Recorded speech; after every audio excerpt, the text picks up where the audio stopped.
অন্তৰা বৰুৱা স্বাগতম জনাইছোঁ আৰু খুব ভাল লাগিছে বেংগালুৰুত প্ৰতিজন অসমীয়াই সাংঘাতিকভাৱে ৰৈ ৰৈ বিনালেৰ বাবে সাজু হৈ আছে আৰু মই বেংগালুৰু এছ'চিয়েশ্যন অসম এছ'চিয়েশ্যনক ইয়াৰ পৰা চেলুট জনাইছোঁ বহুত লাগিছে তেওঁলোকে আটাইবিলাককে মই চেলুট জনাইছোঁ প্ৰথমতে ৰৈ ৰৈ বিনালেৰ প্ৰস্তুতি কেনেকুৱা অন্তৰা নমস্কাৰ অনুপম দা আজি এই সুযোগটো দিয়াৰ কাৰণে বহুত বহুত ধন্যবাদ মই আসলতে প্ৰথমতে এটা শুধৰণি কৰি দিব বিচাৰিছোঁ যে মই বেংগলোৰৰ আসাম সোসাইটি অফ বেংগলোৰৰ যিটো এটা সবতকে পুৰণা অৰ্গেনাইজেশ্যন অসমৰ যিটো প্ৰতিনিধিত্ব কৰিছোঁ মই সেইটো নামটো হৈছে আসাম সোসাইটি অফ বেংগলোৰ 1982 চনত এইটো স্থাপিত হৈছিলে ৰৈ ৰৈ বিনালে আসলতে এখন চিনেমা নহয় অনুপম দা এখন আসলতে এইটো এনেকুৱা এটা অনুভৱ যিটো অনুভৱ আজি এই সাম্প্ৰতিক সময়ত পৃথিৱীৰ কোনো এটা কোন বাকী নাই য'ত মানুহে এই অনুভৱটো ল'বলৈ বা এই অনুভৱটো কৰা নাই বেংগলোৰৰ কথা মই কওঁ আপোনাক বিশেষকৈ যিহেতু মই বেংগলোৰৰ প্ৰতিনিধিত্ব কৰিছোঁ বেংগলোৰত যেতিয়া ৰৈ ৰৈ বিনালে আমি গম পাওঁ যে আহিবই আৰু প্ৰত্যেকখন অসমীয়া চিনেমাই আহিছে ভাইমণ্ডাৰ যেতিয়া ট্ৰেইলাৰ ৰিলিজটো আচলতে আসাম সোসাইটি অফ বেংগলোৰে আয়োজন কৰা বিহু অনুষ্ঠানতে হৈছিলে আৰু তাৰ পিছতে সেইবাৰ জুবিন দা আছিলে এইবাৰ আচলতে জুবিন দা গৈছিলে এপ্ৰিলত আৰু সেই সময়টোত যেতিয়া ৰৈ ৰৈ বিনালে কথা ওলাইছে আৰু ৰৈ ৰৈ বিনালেখনৰ প্ৰযোজক সামন্ত গৌতম দা আচলতে বেংগলোৰতে থাকে তো আমাক খুবেই মৰম কৰে আমাক খুব সহযোগ কৰে সামন্তক দাই যেতিয়া গম পালে যে ৰৈ ৰৈ বিনালেখনৰ আমাৰ যিহেতু ছ'চাইটিৰ ফেচবুক পেজতে অলমষ্ট 3-4 হাজাৰ মেম্বাৰ আছে আৰু হোৱাটছএপ গ্ৰুপ আছে তাত 1000 মেম্বাৰ আছে সো যেতিয়া আমি সুধিলো আমাৰ সকলো সদস্যসকলক যে আপুনি চাব বিচাৰে এনেকুৱা এজন মেম্বাৰ নাই বা সদস্য নাই যিসকল আমাক কোৱা নাই যে আমি চাব বিচাৰো আপুনি বিশ্বাস নকৰিব অনুপম দা যে আই থিংক গোটেই ইণ্ডিয়াৰ অসমৰ বাহিৰত ইণ্ডিয়াৰ ভিতৰত বেংগলোৰ যে এইটো ৰেকৰ্ড কৰিছে য'ত 17টা হলত হাউচফুল চলি আছে এইটো এটা এখন অসমীয়া চিনেমাই এখন ৰেকৰ্ড কৰিছে আৰু যেতিয়া আমি ইমান সঁহাৰি পালো ৰাইজৰ পৰা তেতিয়া শ্যামন্ত দাক আমি কথাটো জনালো যে এনেকুৱা ধৰণৰ এটা আমি সঁহাৰি পাইছো আমি কি কৰিম ক'ত আমি দিব পাৰিম তেতিয়া আমি 17টা হলত এই চিনেমাখনৰ প্ৰস্তুতি কৰিছে আৰু প্ৰত্যেকটো হলতে হাউচফুল আপোনাকে দেখিয়ে আছে চাগে নিউজত এইটো ক্লিপ বা ৰীল আহিয়ে আছে সকলোৱে একে সমৰ্থন আৰু চিনেমাখন এবাৰ নহয় দুবাৰ নহয় কেইবাবাৰো মানুহে চাবলৈ গৈছে আৰু এইখিনি সময়তে যেতিয়া আমি ভাবিলো যে আমি জুবিন দাৰ যিটো সত্তা জুবিন দা যিটো হয় আমাৰ সকলোৰে কাৰণে সেইটো বুজাবৰ একো ভাষা নাই আৰু ক'বলৈও দৰকাৰ নাই তো জুবিন দাৰ কাৰণে আমি কি কৰিব পাৰো সেই সময়টো যেতিয়া এই প্ৰশ্নটো মনলৈ আহে তেতিয়া আমি ভাবিলো যে যিহেতু আমি ছ'চাইটি হিচাপত আমি জুবিন দাক 9 বছৰ বেংগলোৰত আচলতে জুবিন দাই পাৰফৰ্ম কৰিছে আহি পেলাই সংগীতানুষ্ঠান কৰিছে আমাৰ লগত 9 বছৰ প্লাছ এবছৰ প্ৰাকচিনে এবছৰ কাৰণে আহিছিলে সো টোটালি 10 বছৰ আমি জুবিন দাক তেনেকেই পাইছো আৰু জুবিন দাই সদায় আমাৰ লগত থাকি পেলাই আমাক কৈছিলে আগবাঢ়ি যাচোন কৰচোন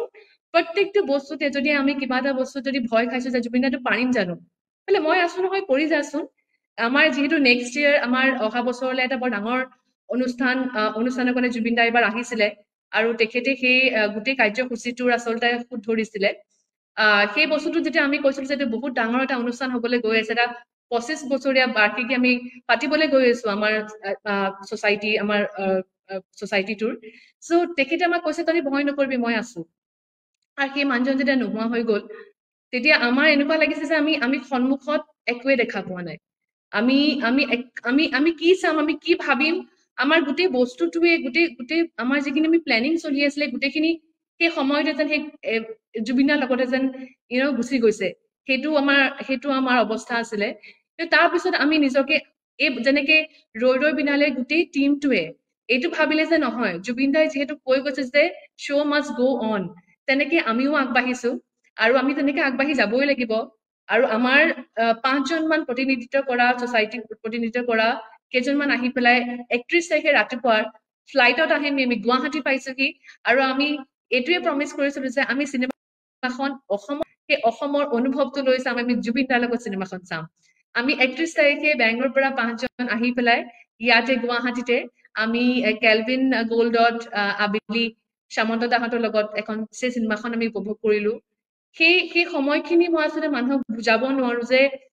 সেই হলটোলৈ সোমাই যোৱা সময়ত আমি যিটো কপিছো আমাৰ যিটো অনুভৱ তাত আমি গৰিমা বাবু দেখিছো সেই গোটেই সময়খিনিয়ে এটা অনুভৱ আমাৰ কাৰণে আছিল আৰু সেই দিনটো আমাৰ কাৰণে এটা এনেকুৱা এটা দিন হ'ব যিটো আমি সদায় আমি নমৰালৈকে আমি সদায় মনত ৰাখিম অসম সোসাইটি বেংগালুৰু আটাইতকৈ পুৰণি এটা সংগঠন আৰু এই সংগঠনটো মানে মইতো ভাবোঁ ভাৰতৰ বিভিন্ন ৰাজ্যত থকা অসমীয়া যিবিলাক সংগঠন আছে তাৰ ভিতৰত অন্যতম শক্তিশালী জাকত জিলিকা এটা সোসাইটি আৰু মই জনাম আপোনালোকক জুবিন গাৰ্গ আটাইতকৈ বেছি অনুষ্ঠান কৰিবলৈ এই সোসাইটিৰ নিমন্ত্ৰণতে গৈছে আৰু ঘৰৰ নিচিনা জুবিন গাৰ্গৰ মই জুবিন গাৰ্গৰ লগত বহুত সময়ত কথা পাতিলে বেংগালুৰুত অন্তৰাহঁতৰ কথা কয় যে কেনেকৈ তেওঁলোকে এখন অসম বনাই লৈছে বেংগালুৰুত যাৰ কাৰণে আপুনি ভাবক 17টা হলত হাউচফুল বেংগালুৰুৰ 17টা হলত হাউচফুল আৰত কোন অন্তৰা বৰুৱাহঁত এই বিশাল শক্তিক মই ইয়াৰ পৰা বহুত ধন্যবাদ জনাই মই অন্তৰা বৰুৱাৰ পৰা এটা কথা জানিব বিচাৰিম এই কাৰণে যিসকল বাদ্যযন্ত্ৰী আছে অন্তৰা বৰুৱা বেংগালুৰুতো গৈছে ৰাজাহঁত মই জানো দিগন্তহঁত গৈছে এইবাৰ বিহুত জুবিন গাৰ্গ নাই ৰাজাই বজাব দিগন্তই সাউণ্ডৰ কথা চাব গিটাৰ লৈ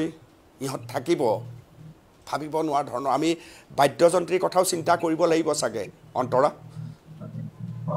হয় অনুপম দা আপুনি একদম ঠিক কৈছে আচলতে সেই গোটেইখিনি কথা ভাবিয়ে আমি 1 নৱেম্বৰত আমি গৰিমাবৰ ওচৰলৈ গৈছিলো আৰু যেহেতু সবেই কয় যে জুবিনদাৰ গৰিমাব হোৱা ইমান সহজ নহয় আৰু তেখেত সঁচাকেই জুবিনদাৰ গৰিমা যেতিয়া আমি আমাৰ আহিবলগীয়া কিছুমান প্লেনৰ কথা আমি কলো একদম একে ধৰণে যেনেকে জুবিনদাই আমাক কৈছে তহঁতি আগবাঢ়ি যাচোন তেনেকেই সেইদিনাখন গৰিমাবই যেতিয়া আমাক সাহস দিছে যে তোমালোকে কৰি যোৱাচোন আমি আছো মই আপোনাক কিন্তু এইটো কাৰণে কলো এই কথাষাৰ কাৰণ যেতিয়া আমি আপোনাক যেতিয়া কৈছো যে আমাৰ অহা বছৰ এপ্ৰিলত 2026 এপ্ৰিলত আমি এটা বৰ ডাঙৰ এটা অনুষ্ঠান কৰিবলৈ গৈছো দুদিনীয়াকে আৰু সেইটো কথা জুবিনদাই জানিছিলে জুবিনদাই ইনগ্ৰেট কৰি গৈছে এবাৰ এই গোটেই বস্তুটোক লৈ পেলাই মই আপোনাক এতিয়া আচলতে খুলাসা কৰিব নোৱাৰো কিন্তু মই আপোনাক এটা সৰুকে কৈ থৈছো যিহেতু আপুনি বাদ্যযন্ত্ৰীসকলৰ কথা উলিয়াইছে সেই গোটেই সদস্যসকলক লৈ পেলাই আমি ভাৰতত এতিয়ালৈকে নোহোৱা এটা অনুষ্ঠান কৰিবলৈ গৈ আছো তাৰ কাৰণে আমি সকলোৰে আশীৰ্বাদ বিচাৰিছো সেই বস্তুটোৰ কাৰণে সামন্তক দা আৰু গৰিমা বৌ আমাৰ লগত কনষ্টেণ্টলি আমাৰ সাহস দি গৈ আছে আমাক পথ দৰ্শক কৰি গৈ আছে এতিয়ালৈকে ভাৰতত সেই বস্তুটো কোনো কৰা নাই এনেকুৱা এটা অনুষ্ঠান আমি কৰিবলৈ গৈ আছো আৰু আমি দুদিনীয়া যিহেতু অনুষ্ঠান কৰিম তাৰ কাৰণে আমি তাৰ পৰা যিখিনি এইটো যিহেতু আসাম সোসাইটি অফ বেংগলোৰ এটা নন প্ৰফিট অৰ্গেনাইজেশ্যন হয় সো সেই যিখিনি আমাৰ পইচা আমি ভাবিছো যে আমাৰ আহিব সেই গোটেইখিনিৰে আমি বেংগলোৰ এটা জুবিনদাৰ নামত কালচাৰেল চেণ্টাৰ এটা খুলিবলৈ আমি তাৰ কাৰণে একদম দেহে খাটি আছো আজি মাহৰ পৰা আমি গোটেই প্ৰচেষ্টাটো চলি আছে আৰু আমি আমাৰ বেংগলোৰত যিটো আমাৰ সোসাইটিৰ অফিচ আমি নতুনকৈ ইনগ্ৰেট কৰিছো সেইটোৰ নাম আমি নাহৰ দিছো যাতে এইটো আগবাঢ়ি গৈ থাকক সদায় জুবিনদাৰ পথত আৰু জুবিনদাৰ কালচাৰেল চেণ্টাৰটোৰ কাৰণে আমি দেহে খাটি যিটো আমাৰ গোটেই সদস্যসকলে আছে সকলোৰে আশীৰ্বাদৰ মৰমত জুবিনদাৰ যিখিনি লগ দিছে জুবিনদাৰ সেই অনুভৱটোক লৈ পেলাই আমি আগবাঢ়ি সেই সপোনটো যিটো আমি সকলোৱে দেখিছো সেইটো আমি পুৰা কৰিমেই আৰু সেইটোৱে আচলতে সেইটো কাৰণে সকলোৰে সাহস লাগে আমি ভাবো যে এইটো যিহেতু আমাৰ দৃষ্টিভংগী আমাৰ যিখিনি সপোন আছে সেই সপোনটো অকল জুবিনদাৰ কাৰণে হয় জুবিনদাৰ ইমান পিয়ৰ সোল এটা আছিলে তেখেত লিজেণ্ড আৰু এই বস্তুটো আমাক তেখেতেই পথ দেখুৱাই লৈ যাব আৰু তেখেতেই কৰিব আৰু এইটো হ'বই লাগিব সকলো যাব এই বেংগালুৰুক মই চেলুট জনাইছো হাত চাপৰি মাৰি মই শুভেচ্ছা জনাইছো আৰু খুব ডাঙৰ কাম এটা কৰিবলৈ ওলাইছে আৰু মই আগতেও কৈছোঁ যে ভাৰতৰ বিভিন্ন ৰাজ্যৰ ভিতৰত বেংগালুৰুত থকা এই সোসাইটি কিন্তু সাংঘাতিক আৰু এই সোসাইটিৰ সৈতে আমিও মাজতে সংযোজন হৈছোঁ মাজে মাজে আমাৰ সম্পৰ্ক থাকে চক্ৰৱৰ্তী ডাঙৰীয়া বহুত বহুত ধন্যবাদ লণ্ডনৰ পৰা সংযোজন হোৱাৰ বাবে অঞ্জনা বৰদলৈ বহুত বহুত ধন্যবাদ আমেৰিকাৰ পৰা আৰু অন্তৰা বৰুৱা বহুত বহুত ধন্যবাদ পিনাকী বহুত বহুত ধন্যবাদ পিপুলছ টিভি আপোনালোক সংযোজন হৈ আজি বহুত কথা অসমীয়া মানুহক কৈছে অসমীয়া মানুহে শুনিছে মই বহুত বহুত ধন্যবাদ জনাইছোঁ আপোনালোকক আৰু বিদায় লৈছোঁ অনুষ্ঠানৰ পৰা